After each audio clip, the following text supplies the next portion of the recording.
আমরা আজ আলোচনা করব নাস্তিক্যবাদের বিকাশ ও বিস্তারের প্রভাব নিয়ে, যা আমরা 6টি ক্যাটাগরিতে ভাগ করেছি। 1 নাম্বার পয়েন্ট মানসিক দ্বন্দ্ব সংঘাত ও অনিঃশেষ অস্থিরতা। 2 নাম্বার পয়েন্ট ব্যক্তি চিন্তা ও স্বার্থপরতা। 3 নাম্বার পয়েন্ট জীবনের লাগামহীনতা ও অপরাধ প্রবণতা। 4 নাম্বার পয়েন্ট পারিবারিক ব্যবস্থার বিলুপ্তি। 5 নাম্বার পয়েন্ট সমাজ ব্যবস্থার বিনাশ। 6 নাম্বার পয়েন্ট রাজনৈতিক অপরাধ। শুরু করা যাক।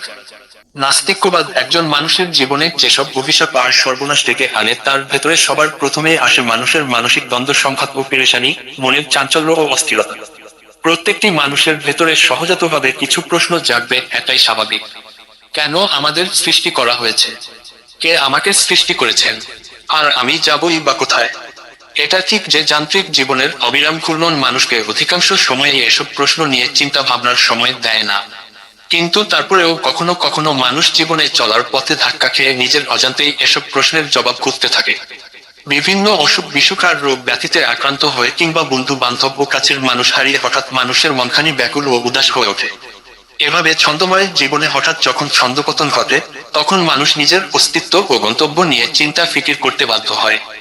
কিন্তু আল্লাহর অস্তিত্বে অস্বীকারের তথাকথিত নরবের ভিত্তির ওপর গড়ে ওঠা নাস্তিক্যবাদ যেহেতু এসব প্রশ্ন ও তার জবাব সম্পর্কে নিতান্তই অজ্ঞ, সেহেতু এটা কোনো দিনও মানুষকে এসব প্রশ্নের কোনো জবাব দিতে সক্ষম হয় না। ফলে জীবনের এসব প্রশ্ন মানুষের মনে ধাঁধা হয়ে ভয়, ভীতি ও পেরেশানির জন্ম দেয়। এটা সর্বদাই তার বিবেককে যন্ত্রণার আগুনে জ্বালাতে থাকে। একসময় পৃথিবীর মানুষ দৈনন্দিন কাজকর্মের বিরতিতে আকাশ, পাহাড়, সাগর, নদী আর বন বনানী নিয়ে মেতে উঠত। ফুলের বাগান আর ফুলের সঙ্গে সখ্যতা গড়ত, বনের পাখির সঙ্গে গান গাইত। প্রাকৃতিক এসব সৌন্দর্য কখনো কখনো তাকে নিজ স্রষ্টা আর রবের পরিচয় পেতে সাহায্য করত। এগুলোর পরশ পেয়ে এক সময় সে আপন প্রভুর সান্নিধ্যের শিহরণে ধন্য হতো। কিন্তু দুর্ভাগ্যক্রমে আজ মানুষের পুরো সমাজ ও আশপাশের সবকিছুই যান্ত্রিকতায় পরিণত হয়েছে। আজ মানুষ তার চারপাশের যেদিকেই তাকায়, আকাশচুম্বী দালান কোঠা, যানবাহনের কান ফাটা চেঁচামেচি ছাড়া কিছুই দেখতে ও শুনতে পায় না। সড়কের চোখ ধাঁধানো আলোকমালা তার মনের আভাটুকু কখন কেড়ে নিয়ে গেছে তা সে নিজেও জানে না। আর এভাবে সে তার রব সম্পর্কে চিন্তা ভাবনার প্রাকৃতিক সুযোগ থেকে বঞ্চিত হয়। ফলে তার পেরেশানি কেবল বাড়তেই থাকে। প্রাচীন কালের সমাজ ব্যবস্থায়ও ছিল সহজতা আর সারলের এক অনুপম সৌন্দর্যের শোভা। সেখানে পরস্পরের সাহায্য সহযোগিতা ছিল সুন্দর সমাজের একটি অনস্বীকার্য উপাদান। বিপদ আপদে একে অপরের কাছে ছুটে আসা, সাহায্যের হাত বাড়িয়ে দেওয়া, সুখ দুঃখকে পরস্পর ভাগাভাগি করে কাঁধে কাঁধ মিলিয়ে বেঁচে থাকা ছিল সমাজের প্রত্যেকটি মানুষের জীবনের বাস্তব চিত্র। কিন্তু আধুনিক সমাজে মানুষ নিজের দুঃখের কাহিনী শোনানোর জন্য কাউকে খুঁজে পায় না। নিজের অস্থিরতার কথাগুলো বলার জন্য কোনো সুহৃদ দেখতে পায় না। জীবন পথে চলতে গিয়ে হঠাৎ হোঁচট খেয়ে পড়ে গেলে কেউ যে তাকে হাত ধরে উঠাবে এমন কোনো আশার আলো তার চোখে পড়ে না। আর সে কারণে ভবিষ্যৎ নিয়ে তার এতটা ভয়, এতটা অনাস্থা।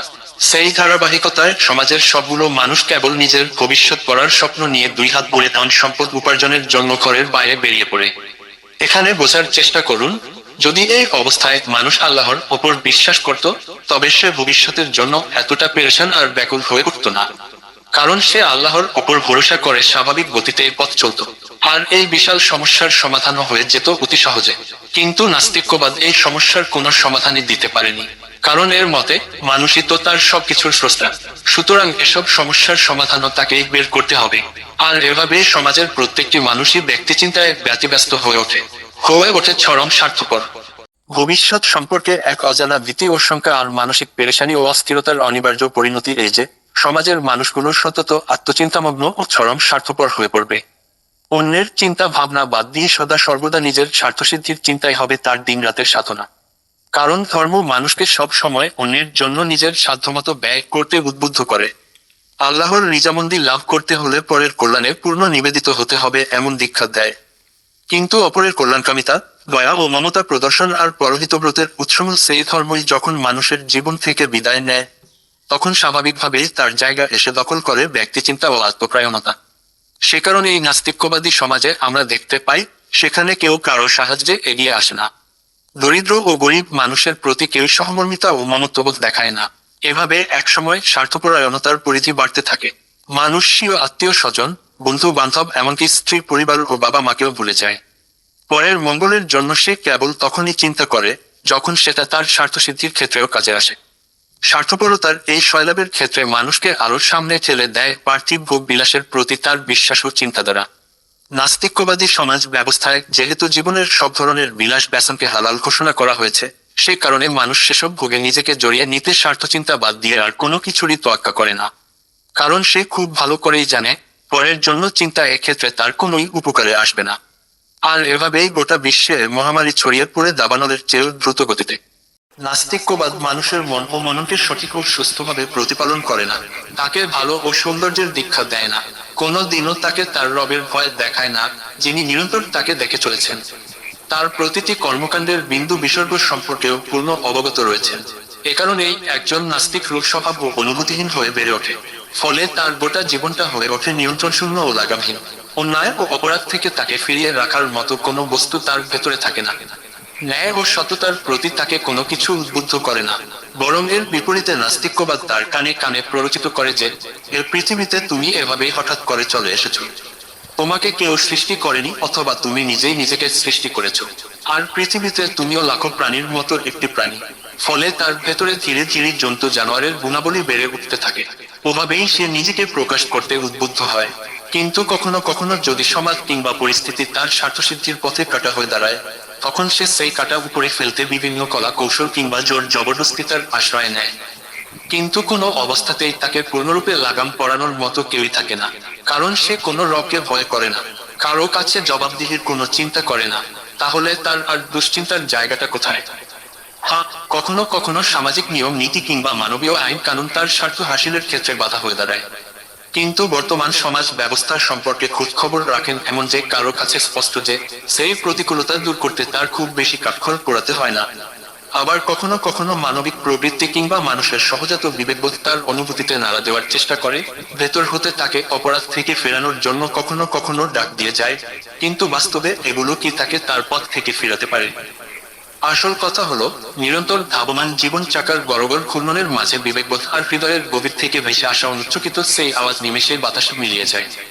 মানব জীবনে নাস্তিক্যবাদের এই প্রভাবটি সবচেয়ে বেশি দেখা যায়। কারণ আজ আমাদের গোটা পৃথিবীটা অপরাধ আর অন্যায় ভরপুর একটি পৃথিবীতে পরিণত হয়েছে। প্রতিটি দিনই সংবাদপত্র আর রেডিও টিভিতে জঘন্যতম অন্যায় অপরাধের এমন সব খবর প্রচারিত হচ্ছে, যা ভাবতে গেলেও গা শিউরে ওঠে। চরম সহিংসতা, বিকৃত যৌনাচার, মানুষের রক্তপান, অপটিয়া নির্যাতনের মাধ্যমে স্বাদ গ্রহণ আর স্বগতীয় মানুষের কলজে ছেঁড়া আর্তনাদের সামনে বিকৃত অট্টহাসির মতো পশুত্বের অস্বাভাবিক বহিঃপ্রকাশ আজকের মানব সমাজের প্রতিদিনকার স্বাভাবিক চিত্র হয়ে দাঁড়িয়েছে। চুরি ডাকাতি আর হত্যা লুণ্ঠন দিনে দিনে অস্বাভাবিক হারে বেড়ে যাচ্ছে। 1977 সালে নিউ ইয়র্কের এক রাতে বিদ্যুৎ চলে যাওয়ার ঘটনার কথাই ধরুন। সকালে পৃথিবী আবিষ্কার করলো, হাজার হাজার ঘর বাড়ি, ব্যবসা প্রতিষ্ঠানে, ব্যাংক আর দোকানপাট সম্পূর্ণ লুট হয়ে গেছে। আর এই সম্ভবত চুরিতে সমাজের সব বয়সের সব ধরনের পেশার মানুষ যুক্ত ছিল। মোট কথা যে যেখানে যা কিছু পেয়েছে সেটাই নিয়ে গেছে। এমনকি পুলিশ বাহিনী, যাদেরকে মানুষের জানমাল সুরক্ষার দায়িত্ব দেওয়া হয়েছে, সেই রক্ষকরাও ভক্ষকের ভূমিকা নিয়ে ইচ্ছেমতো এই চুরির উৎসবে অংশগ্রহণ করেছে।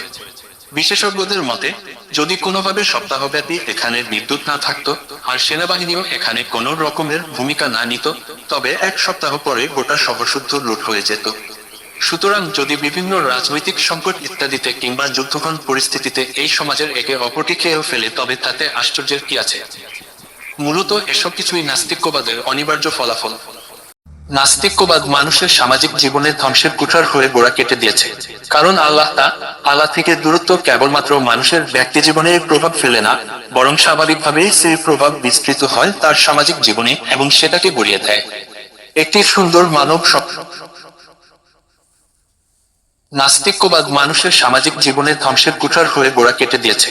কারণ আল্লাহ থেকে দূরত্ব কেবলমাত্র মানুষের ব্যক্তি জীবনে প্রভাব ফেলে না, বরং স্বাভাবিকভাবেই সেই প্রভাব বিস্তৃত হয় তার সামাজিক জীবনে এবং সেটাকে গড়িয়ে দেয়। একটি সুন্দর মানব সমাজের অবকাঠামো তৈরি হওয়ার জন্য শর্ত হলো, সেখানে লাগানো ইটগুলো হতে হবে সুন্দর ও ভালো।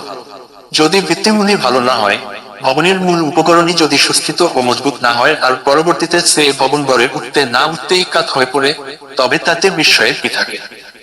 মানবীয় সমাজ ব্যবস্থার প্রধান উপাদান হচ্ছে পরিবার। আর সেই কারণে যখন সুন্দর ও সুস্থ মানবতা নষ্ট হয়ে যায়, তখন পারিবারিক বন্ধনও অসুস্থ ও অসুন্দর হয়ে পড়ে। একটি পরিবারের প্রধান পুরুষ স্বামীর স্বভাব নষ্ট হলে সেই নষ্টামি স্ত্রীর পর্যন্ত এবং সেখানে থেকে সন্তানদের প্রতি গড়ানোই স্বাভাবিক। একইভাবে পরিবারের স্ত্রীর ভেতর যদি আল্লাহর ভয় না থাকে, নিজের কাজকর্মে তাকে মনে না রাখে, তবে এর প্রভাব অনিবার্যভাবে স্বামী সন্তানদের উপর পড়ে। আর এভাবে একজন মন্দ মানুষের কারণে একসময় গোটা পরিবার নষ্ট হয়ে পড়ে। নাস্তিক্যবাদ ঠিক সেই ধ্বংসের কাজটাই করেছে নিপুণভাবে। আর সে কারণে বর্তমান নাস্তিক্যবাদী সমাজে আমরা এমন কোনো পরিবারের সন্তান পাই না যার সবগুলো অঙ্গ সঠিক ও সুস্থভাবে কাজ করছে, যে পরিবারের সকল সদস্যের মাঝে সুন্দর ও সুষম ভারসাম্য রয়েছে। আর যখন সুষম পারিবারিক ব্যবস্থা ধ্বংস হয়, তখন স্বাভাবিকভাবে একটি অসুস্থ পরিবারের স্বামী স্ত্রীর সম্পর্কের তাৎপর্য হারিয়ে যায়। তাৎপর্যহীন সেই সম্পর্কের ভেতরে তখন থাকে কেবল স্বার্থসিদ্ধি আর ভোগ সম্ভোগের গরজ। সেখানে পরস্পরের প্রতি নিষ্ঠা, নিখাদ ভালোবাসা কিংবা ত্যাগ ও কোরবানির ছিটেফোঁটাও থাকে না। পরিবারের কল্যাণের জন্য একজন স্বামী কিংবা বাবা যে নিজের সকল স্বার্থ ও সাধকে কোরবানি দিয়ে দিতে পারেন, একজন নিষ্ঠাবান স্ত্রী যে কখনো জীবনের চক্রাবর্তে কেবল ভালোবাসার তাগিদে একজন হতদরিদ্র, অসুস্থ ও সাধারণ স্বামীর ঘর করতে পারেন, সয়ে যেতে পারেন সন্তানদের প্রতিপালন সহ জীবন যুদ্ধের সব ধরনের সংগ্রাম ও সাধনা, এগুলো একটি নাস্তিক্যবাদী পরিবারে কল্পনাও করা যায় না। পরকালের হিসাব নিকাশ আর ভালো মন্দ পরিণতিতে অবিশ্বাসী একটি পরিবারের ভেতরে কখনো ত্যাগ তিতিক্ষার মন মানসিকতার সৃষ্টি হতে পারে না। কারণ তখন কুরবানি করে কি লাভ, এই প্রশ্নের কোনো জবাব পাওয়া যায় না। একইভাবে সন্তানদের কোথাও ধরুন, আল্লাহ তাআলায় বিশ্বাসী একজন সন্তান জানে তার পিতা মাতার বার্ধক্য কিংবা দুর্বস্থায় তাদের পাশে দাঁড়িয়ে সব ধরনের সাহায্য সহযোগিতা করার জন্য মহান আল্লাহর পক্ষ থেকে সে আদিষ্ট। কিন্তু সে যদি আল্লাহ তাআলার উপরই বিশ্বাস না করে, তবে এত কষ্ট সে কোনো দিনও করতে যাবে না। ব্যক্তিস্বার্থ কাজ না করলে মাতা পিতার দিকে ফিরেও তাকাবে না। এভাবেই নাস্তিক্যবাদের প্রাদুর্ভাবের মধ্য দিয়ে পারিবারিক বন্ধনে মূল যেই সুতোখানি থাকে সেটাই ছিঁড়ে টুকরা টুকরা হয়ে গেছে। নাস্তিক্যবাদ পারিবারিক বন্ধনের এতখানি ক্ষতি করেও নিরস্ত থাকেনি, বরং এটা আরো সামনে এগিয়ে গিয়ে সর্বনাশের এমন সব দিক উন্মোচিত করেছে যা ভাবতেও অবাক লাগে। জীবনের ভোগ বিলাসপূর্ণ মাত্রায় আস্বাদন করতে গিয়ে, কামচরিত্র পূরণের পথে দৌড়াতে গিয়ে একজন অবিশ্বাসী মানুষের কাছে বৈবাহিক ও পারিবারিক বন্ধন ধরে রাখার বিষয়টিও বোকামি ও নির্বুদ্ধিতা বলে মনে হয়। কখনো কখনো তাই পুরুষরা ভাবতে থাকে যে পরিবারের সবগুলো সন্তান তার উরসেই যে হয়েছে, এমনটি নাও হতে পারে। একইভাবে পরিবারের সন্তানরা ভাবতে থাকে তাদের সবাই একজন পিতার উরসে নাও হতে পারে। আর এভাবে একটি সুস্থ ও সুন্দর পরিবারের সদস্যদের একক অভিন্নপ্রাণ হওয়ার নান্দনিক অনুভূতি সবার মাঝখান থেকে হারিয়ে যায়। শারীরিক ভোগ সম্ভোগের সুযোগ পেলেও, দৈহিক সুখে শিহরিত হয়ে উঠলেও তারা চিরদিনের জন্য বঞ্চিত থাকে মনের সুখ আর হৃদয়ের প্রশান্তি থেকে। কারণ তাদের সম্পর্ক থাকে তখন কেবল পশুর সম্পর্কের মতোই, যার কারণে তালাক ও বিচ্ছেদ, ঘর ছেড়ে নিরুদ্দেশ হওয়া, এমনকি নিজের জীবন সঙ্গীর সঙ্গে ক্ষান্তের মতো সর্বনাশা ঘটনাগুলো অতি সহজেই প্রাত্যহিক ঘটনার মতো সেখানে ঘটে থাকে।